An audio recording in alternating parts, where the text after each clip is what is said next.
ఈ మధ్యకాలంలో వైఎస్ఆర్సీపీ సభకు వెళ్ళిన ప్రతి ఒక్కళ్ళకి, అంటే వాళ్ళ పార్టీ ఆఫీసులో వెళ్ళిన ప్రతి ఒక్కళ్ళకి ఒక డైరీ ఇస్తున్నారు 2.0 అని చెప్పి. డైరీలు ఏం చేస్తారంటారు? వాళ్ళు చేసిన పాపాలు రాసుకుంటారు. రెడ్ బుక్కు పోటీగా మేము బ్లూ బుక్ అని చెప్పి వాళ్ళు చెబుతుంటే 2.0 అంటూ వాళ్ళు రాసుకుంటుంటే మీరు ఆ మాట అంటారేంటి? ఇప్పుడు నేను ఒకటి చెప్తానండి. ఇప్పుడు మొబిలైజేషన్ దేనికి ఇస్తారండి? మొబిలైజేషన్ దేనికి ఇస్తారు? కాలువలు తవ్వటానికి కానీ, ఏ ఈక్విప్మెంట్ కొనుక్కోవటానికి కానీ ఇస్తారు. మొబిలైజేషన్ దేనికి ఇచ్చారు? ఏ ఫ్యాక్టరీ కానీ ఇచ్చారా? చంద్రబాబు నాయుడు గవర్నమెంట్లో వీళ్ళ నాన్న దగ్గర వాడు చేసిన పాపాలన్నీ చెప్పుకుంటాడు. మన మీటింగ్లో చూసేలే, మొబిలైజేషన్లో 8% వాళ్ళు తీసుకొని 2% వాళ్ళు కట్టిపెట్టి 8%. అవునవును, మొబిలైజేషన్ అడ్వాన్స్ అంటే ఏందో తెలియదు మా జగన్ రెడ్డికి. ఎందుకంటే మేము చేసినవి అని మేము చెప్పుకుంటాం, అంతే కదా. మీరు చేయని అట్లా కాదు. వాళ్ళ మొబిలైజేషన్ గురించి జనానికే తెలియదు. మొబిలైజేషన్ అడ్వాన్స్ దేనికి ఇస్తారంటే మురుగు కాలువలకు కానీ, పంట కాలువలకు కానీ వీటికి ఇస్తారు. ఇప్పుడు ఏదైనా ఫ్యాక్టరీలు పెట్టడానికి దానికి మొబిలైజేషన్ అసలు అర్థమవుతుందా నీకు? మొబిలైజేషన్ ఫ్యాక్టరీ పెట్టే వాళ్ళకి మొబిలైజేషన్ ఇస్తారా ఇవ్వరా? ఒక్కసారి ఆయన ఆలోచించుకోమని చెప్పండి. వైజాగ్ ఇప్పుడు రాష్ట్రాన్ని మేము ఎంతో అభివృద్ధి చేసాం, చంద్రబాబు నాయుడు వచ్చి పూర్తిగా సర్వనాశనం చేస్తున్నాడు. ఇప్పుడు చంద్రబాబు నాయుడు బయటకు వెళ్ళినా సరే ఆయన వెంటబడి తరిమేటట్టుంది పరిస్థితి అనేది జగన్మోహన్ రెడ్డి వాదన. మరి దానికి ఏం చెప్తారు? నువ్వు మందు పోయకుండా, జనానికి డబ్బులు ఇవ్వకుండా, ట్రాన్స్పోర్ట్ పెట్టకుండా నీకు ఎంతమంది వస్తారో, చంద్రబాబు నాయుడుకి ఎంతమంది వస్తారో ఛాలెంజ్ చేసుకుందాం రా. మేము మందు పోయాం, పలావు పెట్టాం, ఎవడు వాటర్ బాటిల్ వాళ్ళు తెచ్చుకోండి, ఎవరు తిండి వాళ్ళు తెచ్చుకోండి అని చెప్తాం. నీకు ఆ దమ్ముంటే నీకెంతమంది జనం వస్తారో, మాకెంతమంది జనం వస్తారో చేసుకుందాంపా. ఉందా దమ్ము నీకు? ఉందా నీకు? నువ్వు అధికారంలో ఉండగానే నీకు జనం రాక ఏడిసింది విడతల రజని. విడతల రజని మరిదిని అరెస్ట్ చేశారు. నిన్నటిదాకా ఛాలెంజ్ చేసావు కదా, మరి నీ మొత్తం నీ మరిదిరికి ఇస్తాడు, నీ పేరుకి ఇస్తాడు, ఎవడికి ఇస్తాడు నువ్వు చెప్పకుండా వీళ్ళు చేశారా? ఒకడైతే తప్పుకున్నాడు. ఎవరు? నువ్వు ఆయన చెప్తే నేను వెళ్ళాను ట్రోన్ ప్రసాద్ దగ్గరికి అని. అర్థమైందా? ఒక ఎస్పీ. ఇంకేమైంది? ఒప్పుకున్నా. సంగతి పక్కన పెట్టి ఏంటి కేసీఆర్ మళ్ళీ చంద్రబాబు నాయుడు గారి పేరు ఎత్తుతున్నారు? చంద్రబాబు నాయుడు బూట్లు నాకిన ఎదవ సన్నాసి పనికిమాలినాడు. ఆడికి ఏం దొరకట్లే. అక్కడ బీజేపీతో మాట్లాడితే బొక్కలేస్తారని భయం, కాంగ్రెస్తో మాట్లాడితే చేస్తాం. మొన్న పోటీ పెట్టలేదు కాబట్టి ఆడు 7-10 పోటీ పెడితే ఓట్లు చీలేయి 10% 20% నేనే గెలిచేవాడిని అన్నాడు. ఏడుపు. మేము పెడతాం నిన్ను అద్దపాతాలనికి తొక్కిన తర్వాతే పెడతాం. నీ బాబుగాడు సొమ్మురా తెలంగాణ మంత్రి పదవిలో అని చెప్పి తెలంగాణ పెట్టి తర్వాత రాజశేఖర రెడ్డి పొట్టు పెట్టుకొని ఆ రాజశేఖర రెడ్డి కళ్ళు ఎర్ర చేస్తే రాజశేఖర రెడ్డి చచ్చిపోయిన తర్వాత నువ్వు ఉద్యమం చేసావు. అంతకుముందు చేసి ఉంటే నీకు తినగా తీర్చాడు రాజశేఖర రెడ్డి గారు. నేనేం తప్పట్టట్లా. అర్థమైందా? 73,000 కోట్ల రూపాయలు నీకు మిగులు బడ్జెట్ ఉండే ఎదవి.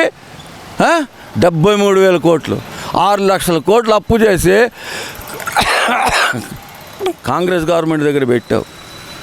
రైతు భరోసా ఇలేదన్నావు, ఇస్తున్నాడు, అందిస్తాడు. సెంట్రల్ గవర్నమెంట్ కొంత వస్తే స్టేట్ రాష్ట్రం విడిపోయి 10 సంవత్సరాలు అయిపోతున్నా ఇంకా చంద్రబాబు నాయుడు గారి పేరే ఎందుకు తెలుస్తున్నారు అనుకోవచ్చు అంటారు కేసీఆర్ అనే వ్యక్తి?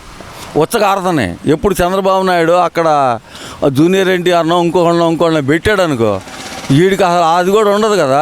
వీడు వచ్చిన తర్వాత వాడి కుటుంబం ఏందో, వాడి సంగతి ఏందో వాడు చూసుకున్నాడు తప్ప తెలంగాణ ప్రజల్ని ఏమీ చూడాల. సీసీ రోడ్లు వేసింది ఎవడో? వీడు ఎన్ని సీసీ రోడ్లు వేసాడు? వాడు చేసిన ఇంటికి గరక నల అన్నాడు, నల్కా పానీ అన్నాడు. నీ హైదరాబాద్కి చంద్రబాబు నాయుడు టెనల్స్ ద్వారా మంచినీళ్ళు పంపించిన ఉదంతం ఉందా లేదా? ఉంది కదా. నీ హైదరాబాద్కి అన్ని రకాల ఎన్ని రకాల అభివృద్ధి. నువ్వు 10 సంవత్సరాలు ఫామ్ హౌస్లో పడుకొని నువ్వు పీకింది ఏంట్రా బాబు?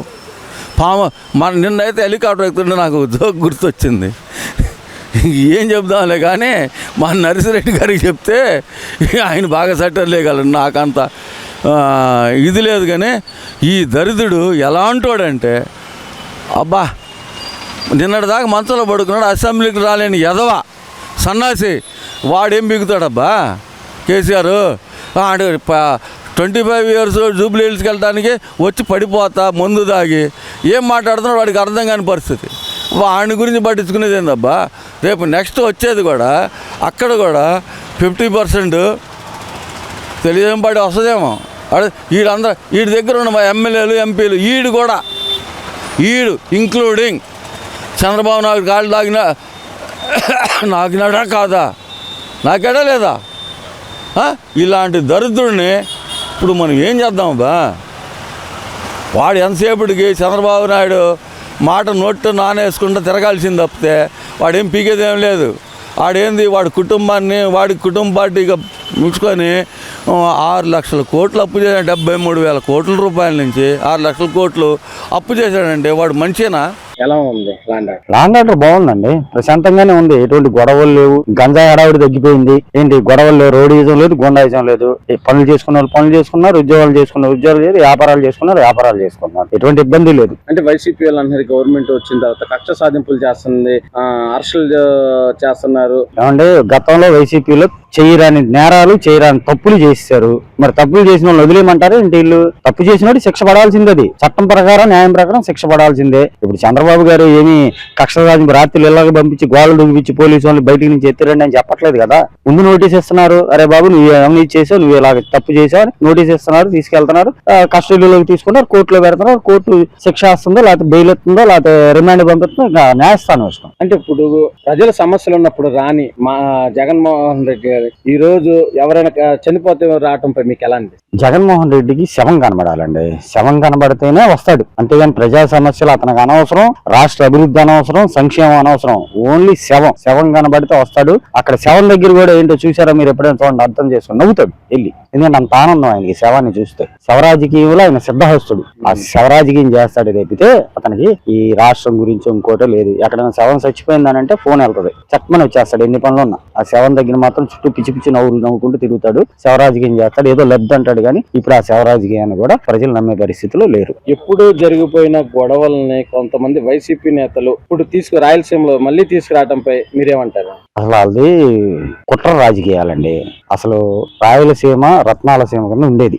గతంలో జగన్మోహన్ రెడ్డి పాలనలో మొత్తం రచ్చ చేశారు. ఈ టైంలో కూటమి ప్రభుత్వం వచ్చింది కాబట్టి అదేదో ప్రశాంతంగా జరుగుతుంది. దీని మీద కూడా విషం చెమ్మాలి కాబట్టి ఏదో రకంగా వాళ్ళకంతా ప్రశాంతంగా ఉన్న చోట విషం జల్లాలి. ఆ విషం జల్లే కార్యక్రమాలు చేస్తున్నారు. అది ప్రజలందరూ గమనిస్తున్నారు. అసలు చేదరించుకుంటారు ఇట్లాంటి కార్యక్రమాలని. ఇప్పుడు ప్రశాంతంగా ఉంది వాతావరణం, ఆ ప్రశాంతంగానే ఉండాలి. అక్కడ ప్రజలు కూడా ప్రశాంతత కోరుకుంటారు. ఈ గవర్నమెంట్ P4 విధానం తీసుకురావడంపై మీకు ఎలా అనిపిస్తుంది? ఇది చాలా శుభప్రదమైన ఐడియా. గవర్నమెంట్ ఇలాంటి చంద్రబాబు నాయుడు తీసుకురావడం కరెక్టేనంటారా? 100% కరెక్ట్. దీని వలన సత్ఫలితాలు వచ్చే అవకాశాలు ఉన్నాయి.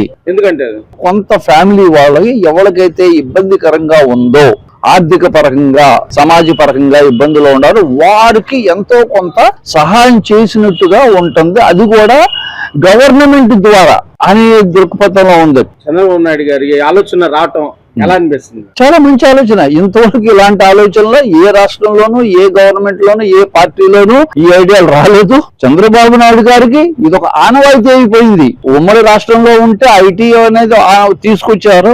ఇక్కడికి వచ్చిన తర్వాత ఏఐ టెక్నాలజీ వచ్చింది. అన్ని రంగాల్లోనూ కొత్త విధానాలు తీసుకొచ్చి చంద్రబాబు నాయుడు గారు ఇలాంటి ఇది P4 విధానం తీసుకురావటాన్ని కొంచెం మంది వైసీపీ వాళ్ళు ఎగతాళిగా మాట్లాడుతారు. దాని మీద మీరేమంటారు? అది రాజకీయ పరంగా చేసే క్రిటిసిజం తప్ప అందుట్లో దమ్ము లేదు. ఏదో ఒకటి వాగాలి కదా, ప్రజల్లో విషం చెమ్మాలి కదా అనే ఉద్దేశంతో ఉండటమే తప్పితే ఇందుట్లో ఎవరికి ఎలాంటి నష్టము లేదు.